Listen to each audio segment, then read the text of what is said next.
Bismillahirrahmanirrahim. Assalamualaikum dan salam sejahtera kepada semua penonton TL di Kedah.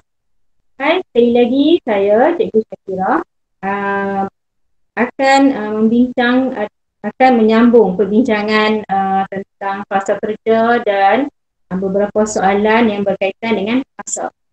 Jadi pada akhir perbincangan ini diharapkan para pelajar dapat menjelaskan konsep frasa kerja, mengenal pasti rumus frasa kerja dan unsur yang membina frasa kerja, dan yang ketiga, membina frasa kerja berdasarkan rumus yang betul. Saya akan mulakan perbincangan kali ini dengan definisi frasa kerja.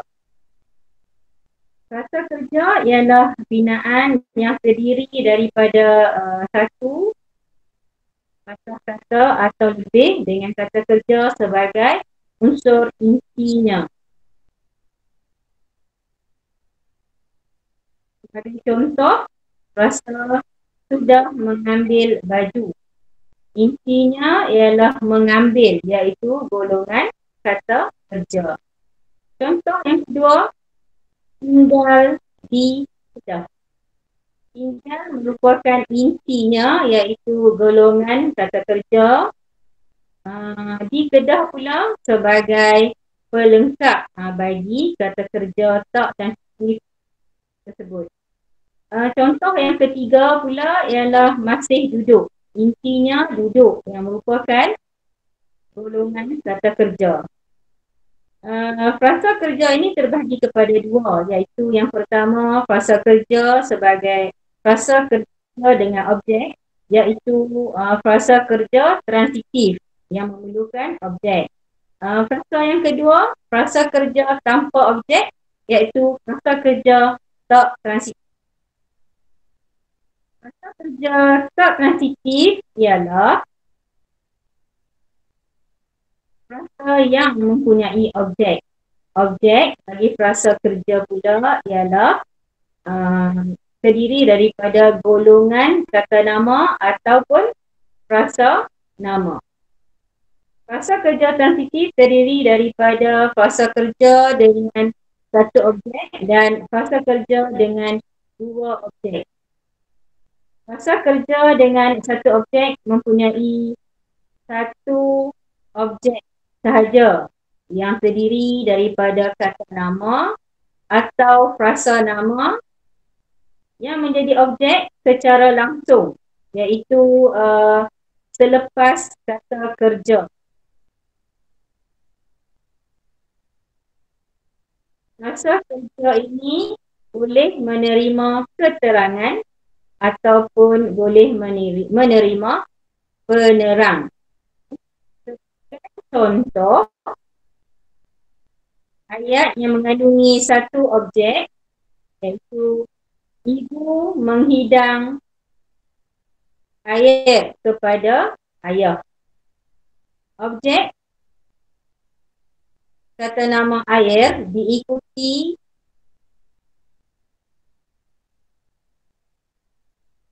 dengan frasa sendi nama sebagai keterangan. Bagi contoh ayat ini, iaitu ibu menghidang air kepada ayah. Menghidang merupakan kata kerja. Kata kerja transitif yang memerlukan objek, iaitu air. Air itu merupakan objek bagi ayat fiktif transitif. Baiklah, contoh untuk yang kedua, iaitu frasa kerja transitif yang mengandungi dua objek. Contoh ayat iaitu ibu menghidangkan ayah air. Saya ulang lagi ayat. Ibu menghidangkan ayah air.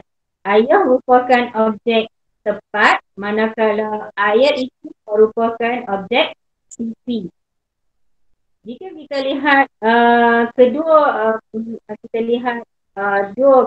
objek ini, istilah berturut-turut. Okey, saya ulang sekali lagi. Kedua-dua objek ini perlulah hadir berturut-turut selepas kata kerja transitif. Okey, saya ulang contoh yang diberikan ni. Ibu menghidangkan. Menghidangkan itu merupakan kata kerja transitif. Kemudian diikuti dengan objek satu iaitu objek tepat. Seterusnya, okey, tanpa ada apa-apa, diteruskan dengan objek TP, objek kedua.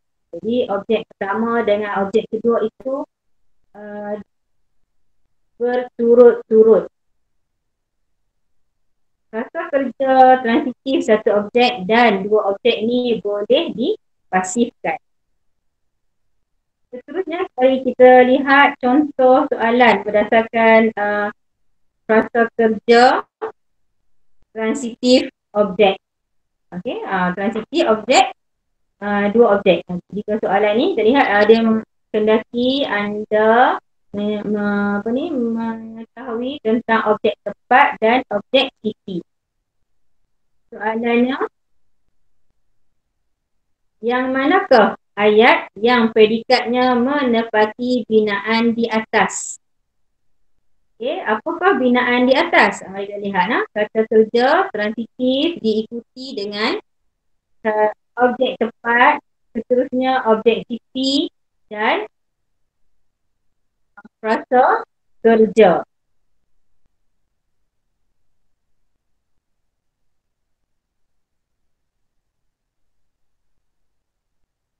Ayat manakah? Ya, ayat manakah yang tadi predikatnya? Bila kita lihat predikat, jadi pilihan jawapan itu perlulah kita tandakan. Tandakan di manakah subjek, manakah predikat. Jika pilihan jawapan A, perempuan itu membekalkan nasi goreng untuk anaknya. Perempuan itu tu kita tandakan sebagai subjek, jadi membekalkan itu sebagai predikat. B pula, adik sebagai subjek membalut buku sejarah dengan pembalut plastik sebagai predikat. C, Amirul. Amirul merupakan subjek memperisteri anak ketua kampung pada minggu lalu sebagai predikat. Pula, Cikgu Aminah subjek iaitu frasa nama, seterusnya diikuti dengan predikat iaitu frasa kerja. Jadi setiap predikat itu kita kena pasti yang manakah mempunyai kata kerja transitif, kemudian ada objek tepat, objek CP dan juga frasa keterangan. Okey, jika kita lihat jawapan A tadi, jawapan A, perempuan itu membekalkan nasi goreng.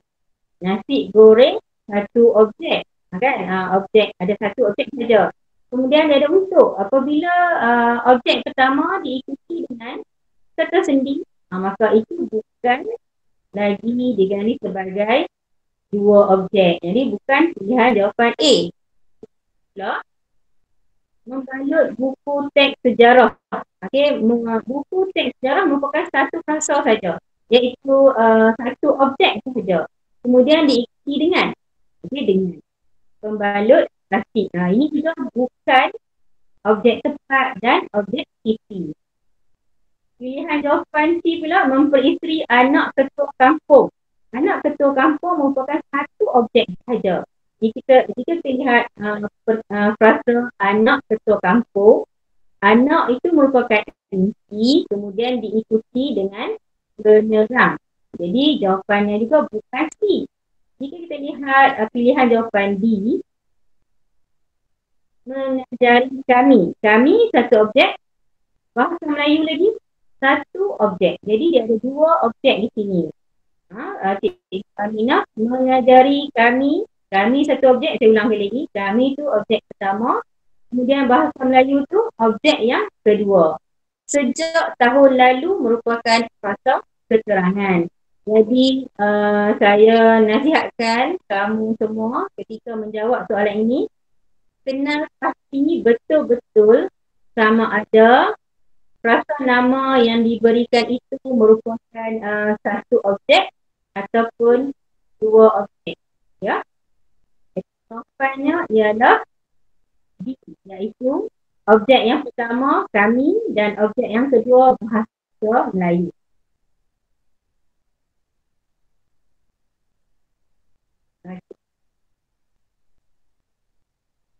Sejak tahun ini sebagai frasa predikat. Baiklah. Sekarang saya teruskan dengan contoh soalan tu. Soalan ini berdasarkan petikan banyak negara di dunia menghadapi masalah penyeludupan. Masalah ini kerap berlaku di sempadan. Oleh itu, kawalan di sempadan perlu ditingkatkan. Berdasarkan petikan di atas, tulis frasa kerja tak transitif, frasa kerja transitif, frasa kerja pasif. Jadi untuk menjawab soalan ini, anda semua perlulah kenal pasti yang manakah antara yang manakah dalam ayat yang dalam petikan yang diberikan ini merupakan frasa kerja tak transitif, iaitu frasa kerja yang tidak memerlukan objek, dan juga frasa kerja yang tidak boleh dipetihkan. Frasa kerja tak transitif itu merupakan frasa kerja tanpa objek dan juga frasa kerja yang tak boleh dipatihkan. Sebab itulah dia namanya tak transitif. Tak transitif itu maksudnya tak boleh dipetihkan. Okay? Jadi mana jawapan frasa kerja tak transitif ni? Okay? Kerap berlaku. Kerap berlaku. Dalam pernyataan ni lah, kerap berlaku. Kerap berlaku merupakan frasa kerja tak transitif tanpa lengkap. Seterusnya, frasa kerja transitif. Frasa kerja transitif pula, bagaimana kita nak mengenal frasa kerja transitif itu? Maksudnya, selepas kata kerja mengandungi objek. Jadi, jawapan ini kita lihat menghadapi masalah penyeludupan. Okay? Masalah menghadapi itu merupakan frasa kerja transitif. Masalah penyeludupan itu merupakan objek. Seterusnya, frasa kerja pasif pula ialah perlu ditingkatkan. Bagaimana pula cara kamu ingin mengenal pasti frasa kerja pasif? Jadi, penandanya ada banyak. Antaranya menggunakan imbuhan D. Okay. Seterusnya, saya akan bincangkan frasa kerja tanpa objek atau frasa kerja tak transitif. Okay. Frasa kerja tak transitif ini terbahagi kepada 3, iaitu frasa kerja tak transitif tanpa pelengkap. Apa itu frasa kerja tak transitif tanpa pelengkap? Maksudnya ayat itu ataupun frasa kerja itu sudah pun lengkap. Sudah pun lengkap, tidak memerlukan apa-apa selepasnya. Contoh bagi ayat ayah tertidur. Tertidur merupakan frasa kerja dan ayat itu pun sudah lengkap. Ayat itu lengkap. Ayah tertidur. Ayah berjalan. Saya makan. Maksudnya dia tidak memerlukan apa-apa unsur, sudah pun mempunyai makna. Ayat itu sudah lengkap. Okay. Frasa kerja tak transitif kedua pula ialah frasa kerja tak transitif berpelengkap ataupun dengan pelengkap. Okay, kita juga boleh sebut dia sebagai frasa kerja tak transitif dengan pelengkap. Okay, contohnya ayat dia menjadi guru. Dia menjadi guru. Okay, menjadi guru merupakan frasa kerja tersebut. Jika ayat itu kita gugurkan guru, dia menjadi. Jadi ayat itu tidak lengkap. Sebab itulah dia memerlukan pelengkap. Kerana istilahnya dipanggil sebagai frasa kerja tak transitif berpelengkap. Jadi kita lihat contoh lain untuk frasa kerja tak transitif berpelengkap ni ialah ayah tinggal di Ahmad. Ahmad tinggal di Ipoh. Jika ayat itu kita gugurkan di Ipoh, Adakah ayat itu lengkap? Ayah tinggal. Jadi ayat itu tidak lengkap dan tidak dramatis. Ia memerlukan pelengkap, iaitu diipung ataupun fasih beri nama sebagai pelengkapnya. Jadi ayat itu perlulah ada pelengkap. Baiklah, frasa kerja tak transitif. Yang ketiga ialah frasa kerja tak transitif dengan kata nama atau frasa nama sebagai penerang. Kita lihat. Contohnya, lelaki itu berbaju Melayu. Lelaki itu berbaju Melayu. Jadi kita lihat kata nama atau frasa namanya, frasa kerjanya ialah berbaju. Berbaju merupakan frasa kerja. Melayu ni sebagai penerang, yang boleh digugurkan. Kita tidak letak Melayu ni pun ayat ni dah lengkap. Kenapa dia sebagai penerang? Kerana selepas kata kerja tak transitif tanpa pelengkap ini diikuti dengan frasa nama. Ulang sekali lagi. Jika selepas kata kerja tak transitif tanpa pelengkap diikuti dengan kata nama yang boleh digugurkan, kata nama yang boleh digugurkan, maka itu merupakan frasa kerja berpenerang. Kenapa penerang? Sebab ini frasa nama. Jika ayat ini Melayu itu merupakan frasa nama. Jadi saya harap agar anda semua dapat membezakan antara keterangan dan juga penerang. Penerang ini merupakan frasa nama yang berada selepas frasa kerja tanpa pelengkap. Okay? Baiklah, sekarang saya teruskan dengan contoh soalan.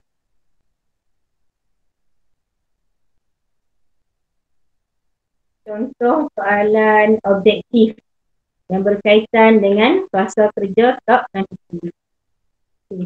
Soalannya, padanan yang manakah yang betul antara jenis frasa kerja tak transitif dengan contoh ayat yang menggunakannya? Jenis frasa kerja tak transitif yang pertama tanpa pelengkap. Kedua, berpelengkap. Ketiga, berpenerang. Okey, kita pelengkap juga. Kita lihat pula contoh ayat yang menggunakannya. Mereka sedang berbalas pantun. Daripada contoh ayat ini, mana kata kerja? Kata kerjanya ialah berbalas. Okey, berbalas. Berbalas. Jika ayat itu kita buang pantun ataupun kita buat cakap mereka sedang berbalas sahaja. Ayat itu tidak lengkap. Jadi dia memerlukan pelengkap. Jadi P itu merupakan frasa kerja tak transitif berpelengkap. Manakala Q pula, dia sudah berubah sekarang. Sekarang itu kita gugurkan. Jika kita gugurkan sekarang, ayatnya juga sudah berubah. Ayat itu sudah pun lengkap. Jadi sekarang ini sebagai keterangan sahaja. Ayat ini sudah pun lengkap. Jadi Q merupakan frasa kerja tak transitif tanpa pelengkap. Kemudian ketiga pula pernyataan yang kedua, ketiga ataupun R, bayi itu berselimut kain batik. Frasa kerja inti ialah berselimut. Berselimut. Selepas perkataan kata kerja tak transitif itu diikuti dengan kata nama ataupun frasa nama. Jadi selepas kata kerja itu merupakan frasa nama, maka itu ialah frasa kerja tak transitif berpenerang. Jadi jawapannya ialah 1 sama dengan Q, 2 sama dengan P, 3 sama dengan R. Pilihan jawapannya ialah B. Baiklah, saya teruskan dengan perluasan frasa kerja. Pertama, perluasan dengan kata bantu aspek dan kata bantu ragam. Contoh, kata bantu aspek. Contoh, frasa kerja yang menggunakan kata bantu aspek ialah sedang berlangsung. Sedang, kata bantu aspek yang melibatkan masa. Berlangsung merupakan intinya iaitu kata kerja. Seterusnya, kata bantu ragam. Okey, kata bantu ragam iaitu perlu berusaha. Intinya ialah kata kerja berusaha. Perlu merupakan kata bantu ragam. Seterusnya saya akan bincangkan soalan yang berkaitan dengan frasa kerja yang menerima kata bantu. Soalannya, yang manakah ayat yang mengandungi frasa kerja yang menerima kata bantu seperti di atas, iaitu kata bantu ragam dan kata bantu aspek? Untuk menjawab soalan ini, anda perlu pastikan dalam ayat tersebut mengandungi kata bantu ragam terlebih dahulu, kata bantu ragam, kemudian diikuti dengan kata bantu aspek, seterusnya diikuti dengan kata kerja. Okey, pilihan jawapan A, ia patut mendapat tawaran untuk bekerja di syarikat kami. Patut dapat. Patut merupakan kata bantu ragam. Okey, dapat. Jadi ayat tu dia bukan diikuti dengan aspek. Jadi bukan jawapan A. Kita lihat pula jawapan B. Ketua kami masih mahu. Masih mahu. Masih merupakan kata bantu aspek, bukan kata bantu ragam. Jadi bukan jawapan B. Untuk C pula, sekarang ini mereka mesti sudah menerima berita itu. Mesti kata bantu ragam, kemudian diikuti dengan sudah merupakan kata bantu aspek, dan seterusnya kata kerja menerima. Jadi jawapannya ialah C. Mesti merupakan kata bantu ragam, sudah kata bantu aspek, dan menerima ini ialah kata kerja. Jadi jawapannya ialah C. Jika kita lihat pula pilihan jawapan D, pihak lawan belum. Belum itu merupakan kata bantu aspek yang melibatkan masa. Hendak merupakan kata bantu ragam. Jadi jawapan dia C lah, sebab C mengandungi kata bantu ragam iaitu mesti, kemudian diikuti dengan kata bantu aspek. Seterusnya, contoh soalan struktur yang berkaitan dengan perluasan kata kerja. Bina satu frasa yang terdiri daripada binaan seperti berikut. Bina satu frasa. Saya suka ingatkan sekali lagi, jika soalan menghendaki kamu nyatakan satu frasa, jadi jawapan anda perlulah dimulakan dengan huruf kecil. Saya ulang sekali lagi, perlu dimulakan dengan huruf kecil. Jika binaan seperti berikut iaitu kata bantu, kita boleh pilihlah sama ada kata bantu aspek ataupun kata bantu ragam. Kemudian diikuti dengan kata kerja dan penerang. Apa itu penerang? Saya ulang lagi. Penerang itu mesti terdiri daripada golongan kata nama. Penerang itu mesti tergolong dalam kata nama. Contoh soalan yang mudah saja dan kita mesti mulakan dengan huruf kecil. Akan. Akan itu merupakan kata bantu. Berbaju ini kata kerja. Melayu golongan kata nama yang berfungsi sebagai penerang. Jadi saya harap kamu semua dapat membezakan antara penerang dan keterangan. Penerang hanya terdiri daripada golongan kata nama selepas kata kerja. Seterusnya kita lihat pula perluasan frasa kerja dengan beberapa unsur. Yang pertama, perluasan frasa kerja dengan unsur keterangan yang terdiri daripada unsur yang menerangkan frasa kerja dengan lebih lanjut. Unsur keterangan hadir selepas frasa kerja, sama ada frasa kerja transitif atau frasa kerja tak transitif. Okay, saya ulang sekali lagi. Unsur keterangan ini hadir selepas frasa kerja, sama ada frasa kerja transitif atau frasa kerja tak transitif. Unsur keterangan ini boleh digugurkan tanpa menjejaskan makna ayat tersebut. Okay, saya berikan contoh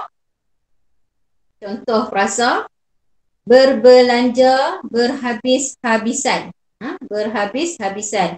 Berbelanja berhabis-habisan. Jadi frasa itu boleh gugurkan keterangannya. Jika kita lihat keterangan ini bukan tergolong daripada golongan kata nama seperti berpenerang tadi. Jadi kamu kena tengoklah ya. Kalau keterangan dia bukan tergolong daripada frasa nama. Contoh yang kedua, menulis dengan tangan kirinya. Dengan tangan kirinya merupakan frasa sendi nama yang frasa sendi nama yang bertugas sebagai keterangan. Jadi saya suka ingatkan lagi sekali, keterangan, unsur keterangan tergolong daripada golongan kata selain daripada kata nama. Saya akan membincangkan soalan yang berkaitan dengan frasa kerja dengan unsur keterangan. Mari kita lihat soalan ni. Okey, soalannya. Yang manakah ayat yang frasa kerjanya diikuti oleh frasa keterangan? Okay, yang manakah ayat yang frasa kerjanya diikuti oleh frasa keterangan? A. Luka di kaki pemuda itu beransur pulih. Mana kata kerjanya? Frasa kerjanya ialah beransur. Jadi adakah pulih itu sebagai keterangan? Jika pulih itu kita gugurkan, adakah ayat itu lengkap ataupun tidak? Jika ayat itu tidak lengkap, maka pulih itu bukan berfungsi sebagai keterangan, tetapi berfungsi sebagai pelengkap. Kemudian pilihan jawapan B pula, kebanyakan rumah penduduk di luar bandar beratapkan zinc. Beratapkan zinc. Jika jika kita gugurkan zinc, kita tinggalkan beratap saja. Beratap itu kan merupakan kata kerja. Jadi jika selepas itu zinc itu kita gugurkan, ayat itu juga tidak lengkap. Jadi bukan jawapannya bukan B juga. Kita tengok pula pilihan jawapan B, jawapan C. Pilihan jawapan C. Banyak pelancong dari luar negara suka berjemur. Berjemur, ayat itu tidak lengkap kan? Berjemur waktu pagi, waktu pagi, berjemur waktu pagi. Jadi ayat itu jika tidak seperti kita lihat berjemur waktu pagi ini apa? Jadi dia bukan sebagai keterangan juga. Kita tengok pula pilihan jawapan D. Delegasi Malaysia ke persidangan.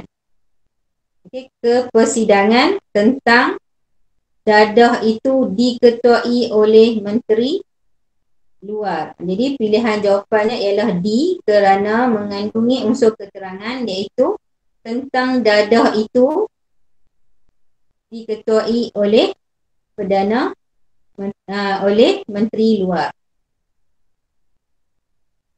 Baiklah, kita teruskan dengan perluasan frasa kerja dengan ayat komplimen pula.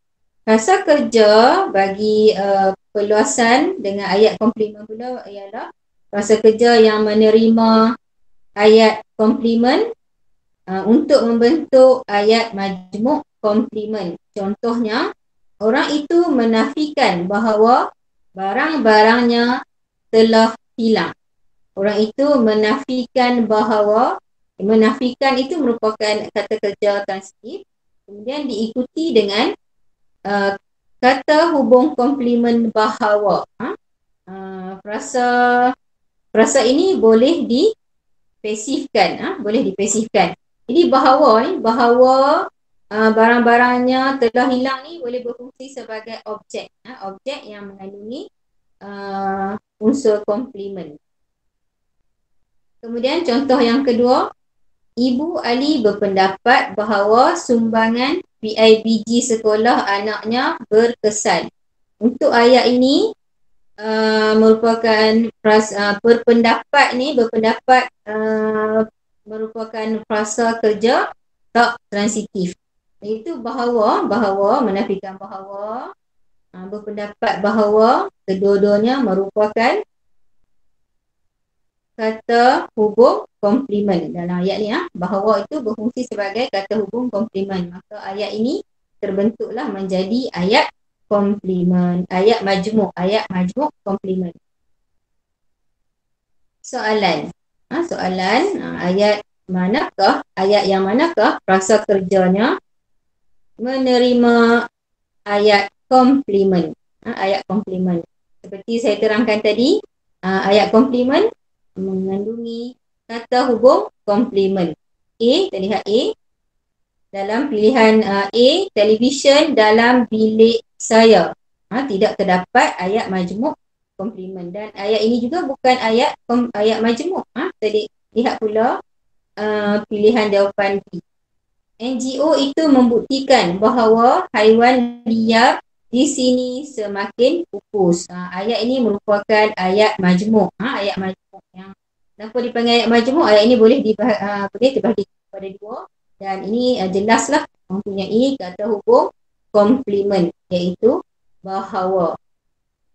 Jadi untuk pilihan jawapan lain, C, dia menjual semua haiwan ternakannya kerana kesempitan wang. Ayat ini tidak mengandungi ayat komplemen, tetapi dia mengandungi kerana, iaitu ayat majmuk keterangan. D pula, lelaki itu berbasikal di jalan itu setiap pagi untuk menguat stamina. Yang ni pun untuk ayat keterangan. Jadi jawapannya ialah B, sebab ada kata hubung, ada unsur ataupun menerima ayat komplemen. Jawapannya ialah B. Baiklah, sekarang saya akan teruskan dengan perbincangan mengenai kedudukan atau fungsi frasa kerja dalam ayat. Okay. Fungsi yang pertama sebagai predikat. Contohnya, ibu menanak nasi. Frasa menanak nasi merupakan frasa kerja yang kedudukannya dalam predikat. Jika kita lihat ibu menanak nasi, ibu merupakan subjek, kemudian diikuti dengan predikat. Predikatnya ialah menanak nasi. Seterusnya, fungsi sebagai subjek. Contoh ayat, merokok boleh menjejaskan kesihatan. Ayat sebegini mengalami pengguguran inti, iaitu kata nama tabiat. Ayat asal ni tabiat merokok. Pada asalnya merokok ini berfungsi sebagai penerang. Inti tambah penerang, bukan nama. Kemudian intinya iaitu tabiat digugurkan. Jadi ayat itu menjadi merokok boleh menjejaskan kesihatan. Sebab itulah merokok itu berfungsi sebagai subjek kerana mengalami pengguguran bahagian subjek, pengguguran inti dalam subjek. Fungsi lain sebagai penerang bagi frasa nama. Jika kita lihat frasa nama alat tulis dalam ayat, ibu membeli alat tulis. Okay, alat tulis itu merupakan frasa nama. Kemudian ditambah dengan intinya penerang bukan nama, iaitu kata kerja. Kata kerja tulis tu, frasa kerja tulis. Sebab itulah kita lihat fungsinya sebagai penerang kepada frasa nama. Kita lihat pula, seperti biasa, kita lihat contoh soalan yang berkaitan dengan fungsi frasa kerja. Kita lihat. Yang pertama, soalan ni soalan objektif. Padanan yang manakah yang betul tentang fungsi frasa kerja dalam ayat 1, 2 dan 3 berikut. Ayat 1 berkata benar, amalan yang mulia. Berkata benar, amalan mulia. Berfungsi sebagai subjek kerana berlaku pengguguran inti. Berkata benar. Itu merupakan frasa kerja. Berfungsi sebagai subjek. 1 berfungsi sebagai subjek. Jadi jawapan dia sama ada B ataupun D. Untuk menjawab soalan ini dengan cepat, jika anda dapati 1 sama dengan subjek, 1 sama dengan subjek, jadi jawapan A dengan C ni bolehlah padam. Tarik ni, ambil pen, tarik je, buang supaya kamu tidak lagi melihat pilihan jawapan A dan C. Kita cuma tumpukan pilihan jawapan B dengan D sahaja. Okay? Kita lihat pula yang kedua, pernyataan yang kedua. Adik-adik kamu belum mandi lagi. Adik-adik kamu sebagai subjek, kemudian belum mandi lagi itu sebagai predikat. Jadi fungsinya sebagai predikat. Jawapannya ada pada mana ni? Okey, pada B. Jadi dapatlah 1 sama dengan subjek, berkata benar sebagai subjek, kemudian belum mandi ni sebagai predikat. Okay, tak apa. Walaupun kita dah tahu jawapan dia B ni. Jawapan dia B, tapi kita lihatlah ada pernyataan yang ketiga ni. Tugas mengemas. Okey, mengemas bilik. Mengemas bilik itu. Tugas mengemas bilik itu. Apakah fungsinya? Tengok. Yang ni merupakan subjek. Subjeknya tugas mengemas bilik itu. Subjek. Sampai ni kita tandakan ini merupakan subjek, kemudian diikuti dengan predikat. Jadi kedudukannya berada dalam subjek. Jadi apakah fungsinya? Fungsinya sebagai penerang bagi frasa nama. Dapat jawapannya ialah B, iaitu saya ulang sekali lagi. 1 sebagai subjek, berkata benar itu berfungsi sebagai subjek. Kenapa berfungsi sebagai subjek? Kerana berlaku pengguguran dalam bahagian subjek itu, pengguguran inti. Kita boleh kata, boleh maksudnya amalan berkata benar ataupun tabiat berkata benar. Kan? Jadi kita lebih letakkan kat depan ni, kemudian kata inti kata nama itu digugurkan. Jadi jawapan dia B lah untuk jawapan ni. Baiklah, sebelum saya menamatkan bahagian frasa kerja ini, pada kesempatan ini saya akan teruskan dengan beberapa soalan yang berkaitan dengan frasa adjektif dan frasa sendi nama. Soalan ini berdasarkan pernyataan yang diberikan, iaitu yang pertama, boleh terdiri daripada predikat dalam ayat. Yang kedua, boleh menjadi, pernyataan yang pertama boleh menjadi predikat dalam ayat. Kedua, terdiri daripada 2 perkataan atau lebih. Dia mesti terdiri daripada 2 perkataan. Yang mana? Jadi kita kena pasti yang manakah frasa yang mempunyai 2 predikat. Dia mesti ada 2 perkataan. Mesti ada 2 perkataan atau lebih. Dia tidak boleh ada 1 saja. Dia ada 2. Kemudian yang ketiga, tidak mempunyai unsur inti yang dapat mewakili seluruh binaannya. Jadi jika kamu mengetahui frasa manakah antara berikut ni yang tidak mempunyai iti? Jadi jawapannya sangat mudah lah kan. Iaitu jawapannya ialah frasa sendi nama. Sebab itulah pernyataan yang kedua tu terdiri daripada dua perkataan atau lebih. Jika frasa nama, frasa kerja dan frasa adjektif, kesemuanya boleh terdiri daripada satu unsur, satu inti saja. Kita boleh satu perkataan saja sudah pun mewakili intinya sendiri. Tetapi frasa sendi nama terdiri daripada dua perkataan, iaitu satu kata sendi nama, kemudian mesti diikuti dengan kata nama.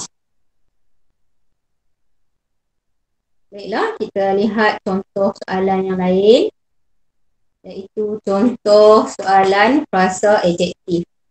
Soalan frasa adjektif pula, soalannya yang manakah ayat yang manakah yang mengandungi frasa adjektif yang menunjukkan keserasian makna. Keserasian makna.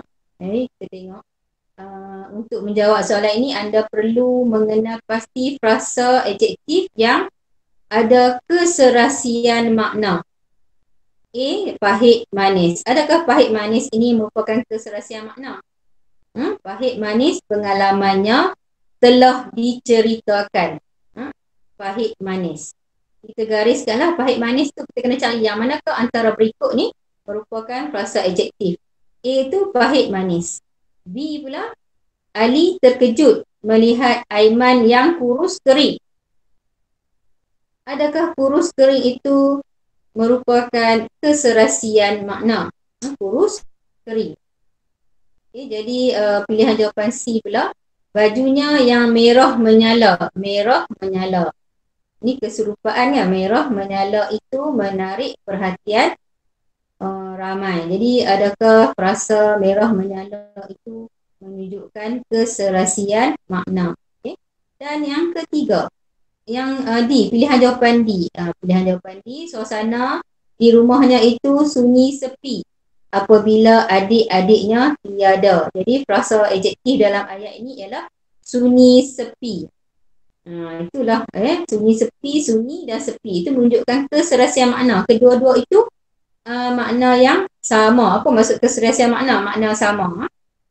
Sunyi, sepi. Seterusnya soalan yang berkaitan dengan frasa sendi nama, iaitu soalannya, ayat yang manakah yang mengandungi frasa sendi nama sebagai keterangan dalam predikat? Frasa sendi nama sebagai keterangan dalam predikat. A. Untuk gurunya hadiah itu. Frasa sendi nama kah itu? A itu, adakah A itu merupakan frasa sendi nama? Untuk gurunya hadiah itu. Kemudian pilihan jawapan B, masih pada saya. Ayat masih pada saya wang itu. Kemudian di sempadan askar-askar itu bertempur. Bertempur. Di kepada pekerjanya arahan pertukaran itu. Soalan ini meminta supaya calon untuk mengesan ayat yang mengandungi frasa sendi nama sebagai keterangan dalam predikat. Sebagai keterangan dalam predikat, bukan sebagai predikat. Jadi kita lihat A tu. A itu merupakan susunan songsang. Jika susunan biasanya, susunan biasanya dia menjadi hadiah itu untuk gurunya. Jadi hadiah itu untuk gurunya. Gurunya itu sebagai, untuk gurunya itu berfungsi sebagai predikat saja. Dia bukan sebagai keterangan. Kita lihat yang keterangan saja. Jadi manakah jawapan ni? Kita tengok. Jawapannya, di sempadan askar-askar itu bertempur. Kenapa jawapannya C? Kerana ayat ini juga susunan songsang. Jika kita bina ayat ini secara susunan biasa, jadi ayatnya begini ya. Askar-askar itu bertempur. Askar-askar itu subjek. kemudian bertempur itu merupakan predikat, dan di sempadan itu merupakan keterangan. Jadi jawapannya ialah C. Baiklah, dengan berakhirnya perbincangan soalan ini, setakat ini dahulu perkongsian saya kali ini. Saya mengharapkan agar penerangan ini sedikit sebanyak dapat membantu anak-anak pelajar mengenal pasti rumus frasa dan unsur yang membina frasa kerja. Seterusnya dapat membina frasa berdasarkan rumus yang betul. Jadi saya ingin memohon maaf jika ada tersalah bahasa, terkasar bicara daripada saya sepanjang perbincangan ini. Berusahalah sedaya yang mungkin kerana anda semuanya hebat. Terima kasih atas perhatian semua dan sokongan daripada semua pihak. Saya mengakhiri pertemuan kali ini